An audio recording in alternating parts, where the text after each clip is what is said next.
piranhas, les crocodiles et tous les vers qui sont dans l'eau. Les piranhas, les crocodiles et tous les vers qui sont dans l'eau.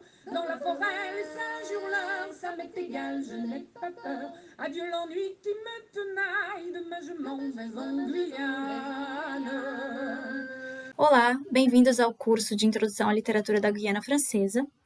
Hoje o tema da nossa aula é Identidade Nacional. Uma questão muito importante quando a gente vai discutir identidade é a ideia de reconhecimento, porque a identidade ela está diretamente atrelada à noção de reconhecimento.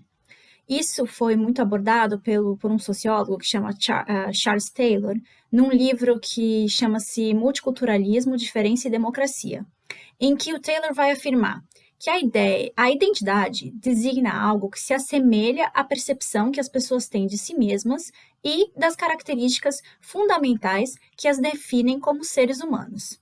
Assim, o que o Taylor vai argumentar é que a identidade ela é parcialmente formada pelo reconhecimento ou pela ausência de reconhecimento. A noção de identidade ela também evoluiu ao longo dos anos e dos séculos, mas num primeiro momento ela vai surgir a partir de uma concepção de sujeito que vai emergir no Iluminismo no final do século XVIII. Naquele momento, se a gente lembra as aulas de histórias, a gente vai ver a ascensão da sociedade burguesa, e aí vai nascer uma concepção de identidade individualizada, particular e associada ao ideal de autenticidade. Isso porque, naquele momento do Iluminismo, colocava-se em xeque as hierarquias sociais do antigo regime, que, como vocês lembram, era baseado na honra, na nobreza hereditária, o que sempre implicava na desigualdade e na exclusão, porque se você vai ter os nobres, você vai ter obrigatoriamente os plebeus. E com isso, naquele momento em que isso vai ser colocado em xeque, surge a noção moderna de dignidade, que é uma dignidade universalista e igualitária. E aí a gente vai ter dois momentos que são chaves na história, que é a independência dos Estados Unidos, em 1776, e a Revolução Francesa, em 1789, que a gente vai lembrar que vai ter aquelas três palavrinhas que até hoje são tão importantes na República Francesa, que é justamente liberté, égalité, fraternité. E, bom, até para ligar um pouco essa ideia com a questão da literatura, o William Watt tem um livro muito interessante chamado A Ascensão do Romance, em que ele vai justamente dizer que essas ideias que estavam ali surgindo naquele período e essa nova concepção da sociedade a partir de uma identidade individual e particular e a busca de autenticidade é o que faz com que o romance ele vai ganhar a importância que ele ganhou no final do século XVIII e sobretudo no século XIX como o gênero literário, digamos assim, mais importante. Esse é um livro que eu recomendo bastante também. E ao mesmo tempo, como nós falamos na nossa primeira aula, nesse momento, surgindo essa identidade, essa ideia de sujeito individual, particular, essa concepção de identidade, não vai ser apenas uma concepção de identidade do indivíduo sozinho, né? Mas vai surgir também uma ideia de uma identidade coletiva. E aí vai emergindo a noção de nação e o nacionalismo, que, como nós mencionamos na primeira aula, foi muito importante no século XIX, e ele vai surgir ali no final do século XVIII, e depois ele ganha muita força no século XIX, e vai começar os estados vão começar a trabalhar a concepção de identidade particular de cada povo. Isso também vai ter um reflexo nas Américas para os movimentos de independência, tanto dos Estados Unidos, como eu já mencionei, mas também na América Latina, no Brasil e nos países do entorno, que vão ali no século XIX buscar sua independência de Portugal e da Espanha. O Hobsbawm, no Nações e Nacionalismos, ele vai destacar que para que um povo pudesse ser classificado como nação, eram necessários 3 critérios. O primeiro critério era a sua associação histórica com um Estado existente ou com um Estado de passado recente e razoavelmente durável. O segundo é a existência de uma elite cultural longamente estabelecida que possuísse um vernáculo administrativo e literário escrito. E também possuir uma provada capacidade de conquista, ou seja, força militar. Assim, a construção da identidade nacional passa por uma série de mediações que, como a gente mencionou na primeira aula, vão passar pela língua, pela escola, pela literatura, que permitem, e outros aspectos também, que permitem a invenção do que comumente é chamado de a alma nacional. Para quem se interessar por isso, no caso brasileiro, tem um historiador, que é o José Murilo de Carvalho, que vai abordar muito essa questão na sua obra, e justamente ele vai ter um livro que chama-se A Formação das Almas, em que ele vai analisar os símbolos e os mitos que foram construídos, sobretudo na República no Brasil.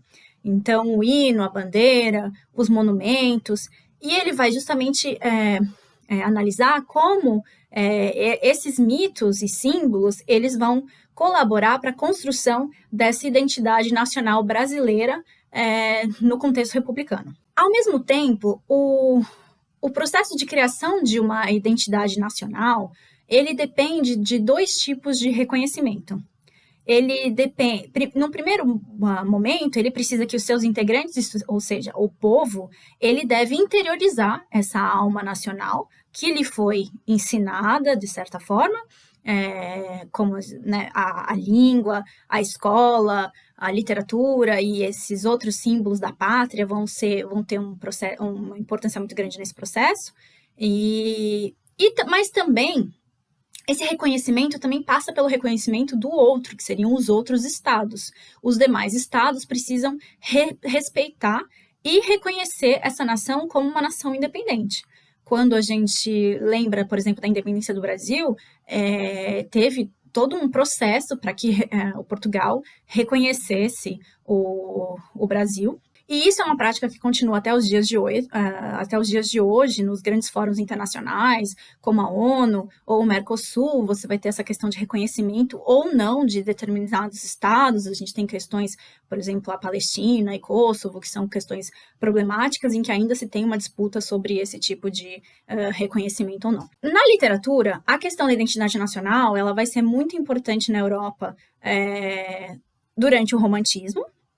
O romantismo vai ter um caráter bastante nacionalista, querendo trabalhar os mitos fundadores, que no Brasil isso vai ser lido com o indianismo que a gente tem, né, no nosso romantismo brasileiro, mas não somente, né, essa ideia de identidade nacional, de afirmação da identidade nacional na literatura brasileira também é muito importante e vai ser depois retomada no modernismo e como a gente também viu na primeira aula que a gente discutiu sobre a questão da francofonia, das literaturas pós-coloniais, justamente dos tópicos das literaturas pós-coloniais é justamente afirmarem a sua identidade nacional quando eles estão buscando construir as suas literaturas autônomas. No caso específico da Guiana Francesa, a afirmação da identidade nacional por meio da literatura se valeu de diferentes meios.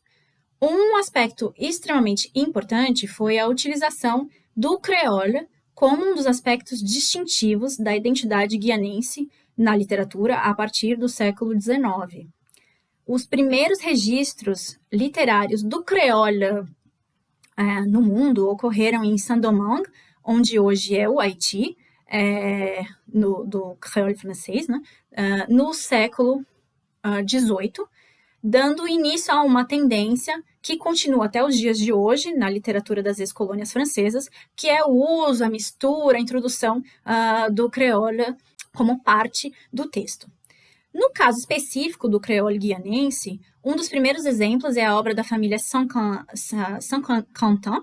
que é publicada em 1872, onde a gente vai encontrar pela primeira vez uma parte significativa do componente cultural que é demonstrado no texto, por meio de fábulas, contos e canções, em que o creole guianense é colocado em destaque. O creole, ele surge como língua de uma forma espontânea nas diferentes colônias, justamente como uma ferramenta que foi utilizada em função da incapacidade de comunicação, da dificuldade de comunicação da população.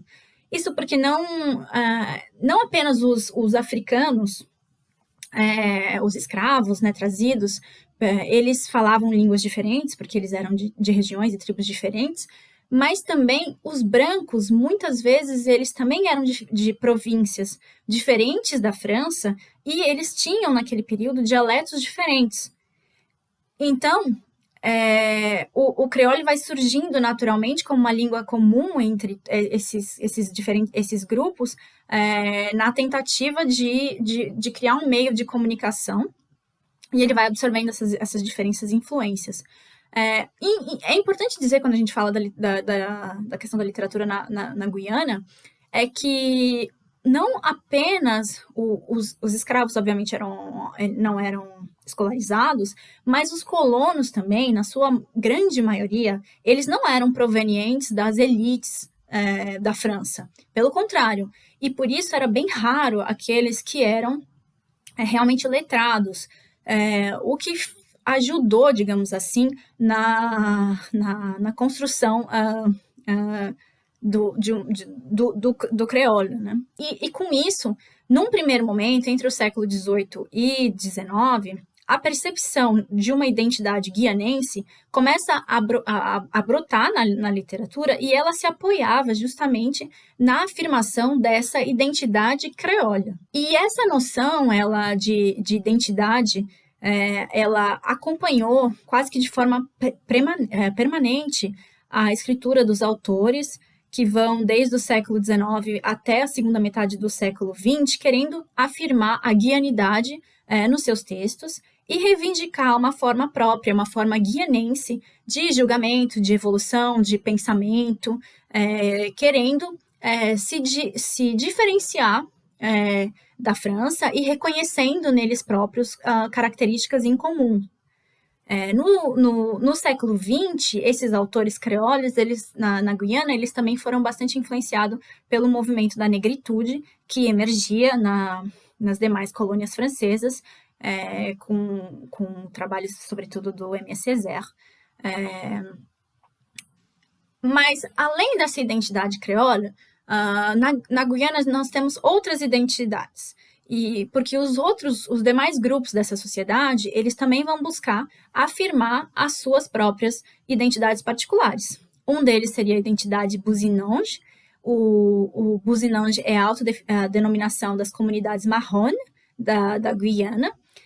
E essa identidade, no plano literário, ela começa a se afirmar dentro de um contexto ainda em que a oralidade ela vai ser a grande protagonista nesse grupo, como o testemunho de um passado, das tradições, dos costumes que eram passados de geração para geração dentro das comunidades buzinange. E a criação literária, sobretudo de ficção nessa comunidade, ela está emergindo com o surgimento de uma nova geração de autores que busca justamente trabalhar a integração do texto escrito no cotidiano desses grupos que durante muito tempo estavam muito presos à tradição oral. Além disso, uma terceira identidade que é bastante importante, que vai construir, né, também a identidade guianense, é a questão da população nativa, né, dos índios, que, como em muitos outros lugares, no caso do Brasil também, eles lutam e lutaram para conservar os seus direitos e viver da maneira como eles livremente, de acordo com os seus próprios costumes e tradições, tentando um pouco sobreviver na sociedade moderna. Uma tentativa que, na Guiana, como em outros lugares, infelizmente, vem fracassando, e cada vez mais essas tradições e costumes vão pertencendo a um mundo que está, na prática, em vias de desaparecer. E aí, até por isso que, para tentar assim, combater esse processo de desaparecimento dessas tradições nativas, que essas populações que também eram, sobretudo, apoiadas nas tradições orais, vão começar a se aventurar no texto escrito.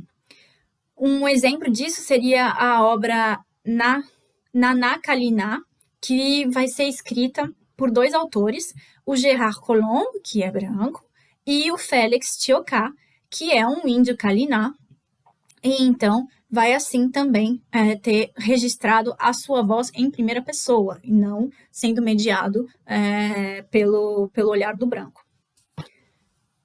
Quando a gente fala de afirmação da identidade guianense, duas obras se destacam, o Antipá, do Paperoux, e o Batulá, do René Marin.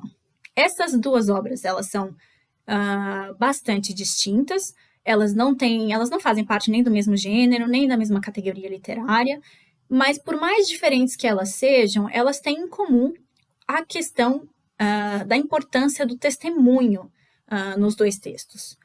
O Paperoux vai fazer um testemunho da sociedade guianense, tanto na cidade quanto no interior, e o Marin vai se deter sobre um grupo de africanos com quem ele convive na mata. E assim, essas duas obras, elas vão dialogar de formas distintas com a corrente sociológica e etnológica da sua época. O Antipá foi publicado no final do século XIX e o Botulá na década de 1920, que são um período que está marcado pelo nascimento da sociologia moderna. E o que esses dois textos têm de distintivo e têm em comum é que eles possibilitam ao leitor ter uma visão de dentro, diferentemente do que a gente via em muitos outros textos sobre a Guiana, em que muitas vezes era o olhar do europeu, né? O olhar do branco olhando aquelas comunidades e sociedades. No caso desses dois textos, não, dessas duas obras, não, você vai ter um olhar de dentro, e o Antipá é visto como uma importante afirmação guianense, da guianidade. Ele tem um forte tom crítico e caricatural da administração colonial, e até um dos motivos pelo qual o autor optou por adotar um pseudônimo, porque ele temia retaliações. E no caso de Batulá, uma questão importante é que é a primeira vez na literatura guianense que a gente tem um negro falando de negros. Ele está narrando sobre as pessoas que ele conhece, com quem ele vive, e de quem ele tem autorização de falar e contar as suas histórias. Então, isso também é um aspecto muito distintivo desses dois romances. E ainda nesse campo de uma visão sociológica, a gente vai ter também, paralelamente ao trabalho do Claude Lévi-Strauss, outros pesquisadores que estavam ligados à antropologia e à etnografia, que também vão se configurar como pioneiros nos estudos sobre as sociedades coloniais. E no caso específico da Guiana, o Léon Damas, o poeta, ele também vai ter um trabalho etnográfico muito importante, ainda que ele seja mais conhecido pela sua obra literária. Os seus estudos etnográficos, os seus ensaios sociológicos e análises políticas foram publicados numa obra que foi intitulada Retour de Guyane, e foi publicada em 1938, e foi também considerada altamente subversiva pelas autoridades guianenses, em função da sua orientação, que era radicalmente denunciativa. Apesar disso, hoje a pesquisa do Damas ela é considerada muito original e corajosa, e justamente porque também se configura como um testemunho do interior e do exterior, visto com um olhar mais de dentro. E, por fim, quando a gente fala da identidade guianense, a gente tem uma diferença de dois pontos de vista que vão criar duas vertentes na literatura. Uma é a ideia da Guiana como um paraíso, e a segunda é a ideia da Guiana como um inferno. A gente vai ter duas literaturas muito distintas. Então, por um lado, são esses autores que buscam ressaltar as maravilhas da Guiana, e aí a gente vai ter, por exemplo, Flavien Leblond com L'Oreide, que em 1862, que ele, mais do que um convite à viagem, ele faz na prática uma incitação à colonização. Mas, além dele, muitos poetas a gente pode citar o Antoine Copidon, o Christian Rollet. Eles vão realizar quase que hinos ao país natal, explorando a beleza das paisagens, das florestas, das praias, a riqueza da Guiana, querendo louvar a, a natureza, os aspectos positivos. E um segundo grupo, ele vai se orientar pela ideia radicalmente oposta da Guiana como um inferno, como sinônimo de morte, algo que também marcou significativamente o imaginário coletivo. E ela, como a gente já mencionou na outra aula, essa noção vai estar muito presente na literatura dos exploradores e também nos relatos do banho, da penitenciária, como, por exemplo, La Terre de la Grande Punition, do Michel Pierre. E justamente esse passado de colonização, de escravidão e da penitenciária vão fazer com que persista essa noção ainda tão negativa da Guiana Francesa no imaginário coletivo. E isso cria também uma outra vertente, uma outra forma de se trabalhar essa identidade nacional. Por hoje ficamos por aqui e até a próxima.